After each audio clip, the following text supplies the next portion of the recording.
wabarakatuh. Perkenalkan, nama saya Sita Resmi Nur Islami dengan NIM 12480100040 dari kelas B. Di sini saya akan menjelaskan mata kuliah Bahasa Indonesia dari pertemuan 2 sampai pertemuan 6. A few moments later. Yang pertama adalah fungsi dan ragam bahasa Indonesia. Fungsi bahasa Indonesia adalah untuk alat berkomunikasi, alat mengekspresikan diri, alat berintegrasi dan beradaptasi sosial, alat kontrol sosial, dan juga alat untuk berpikir. Sedangkan ragam bahasa adalah variasi bahasa yang terjadi karena pemakaian bahasa. Ragam bahasa terbagi menjadi 2. Yang pertama, berdasarkan komunikasi. Yang kedua, berdasarkan situasi pemakaian. Berdasarkan komunikasi terbagi menjadi 2, yaitu secara lisan dan secara tulisan. Sedangkan berdasarkan situasi pemakaian yaitu ragam formal, ragam non-formal, dan juga ragam semi-formal. Selanjutnya ada membaca dan menyimak. Membaca adalah suatu proses yang dilakukan atau digunakan untuk menyampaikan pesan yang hendak disampaikan oleh penulis. Adapun tujuan dari membaca, yang pertama adalah untuk memperoleh informasi dan memberikan makna bacaan. Adapun teknik peningkatan kecepatan dalam membaca. Contohnya, membaca dengan diam, membaca dengan konsentrasi, membaca dengan memperluas jangkauan mata. Lalu, langkah-langkah membaca kritis. Kita harus memahami isi bacaan, seperti mengerti ide pokok, mengetahui fakta dan detail penting. Yang ketiga, buat simpulan berupa interpretasi dari ide pokok dalam bacaan.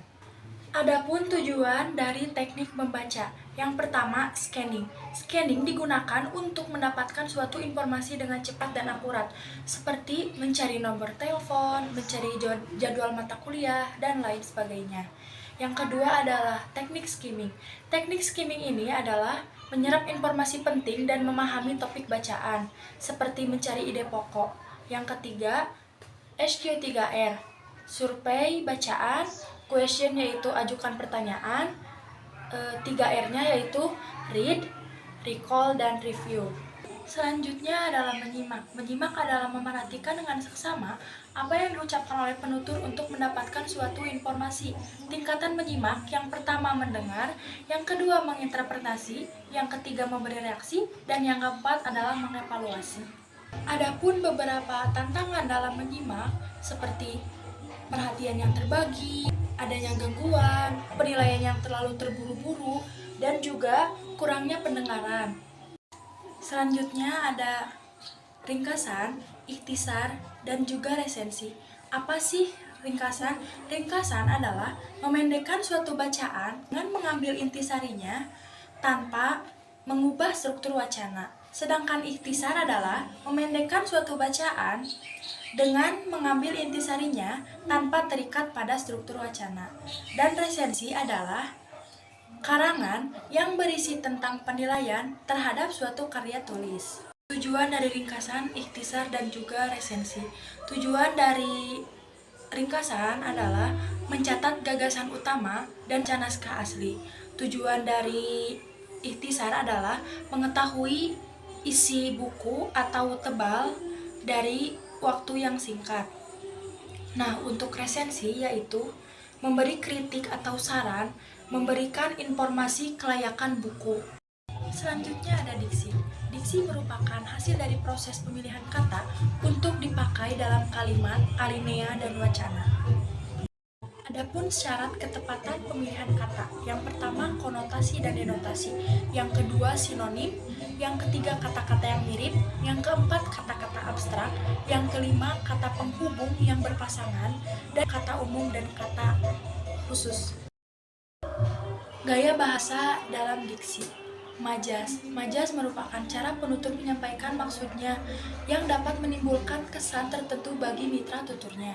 Idiom merupakan ungkapan bahasa yang artinya tidak secara langsung. Contohnya adu domba, gulung tikar, dan lain sebagainya. Idiomatik yaitu pasangan kata yang selalu muncul sebagai frasa. Berikut ini adalah faktor yang mempengaruhi tampilan bahasa dalam berkomunikasi. Faktor yang mempengaruhi tampilan bahasa dalam berkomunikasi ini terbagi menjadi 5. Yang pertama adalah cara dan media. Contoh tulisan maupun lisan. Yang kedua bidang ilmu, seperti filsafat, sastra, kedokteran, hukum, dan lain sebagainya. Yang ketiga adalah situasi. Situasi terbagi menjadi 3, situasi formal, semi-formal, dan non-formal. Yang keempat adalah hayalan. Contohnya umur, jenis kelamin, dan lain sebagainya. Dan yang terakhir, yang kelima, adalah tujuan. Tujuan ini bisa berupa informasi, humor, dan lain sebagainya. Selanjutnya, telah sampailah kita ke bab yang terakhir, yaitu paragraf. Paragraf merupakan satuan dasar tulisan yang lebih panjang dari kalimat, akan tetapi lebih pendek dari tulisan secara keseluruhan.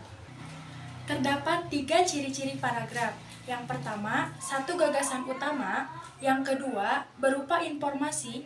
Dan yang ketiga, berbentuk visual.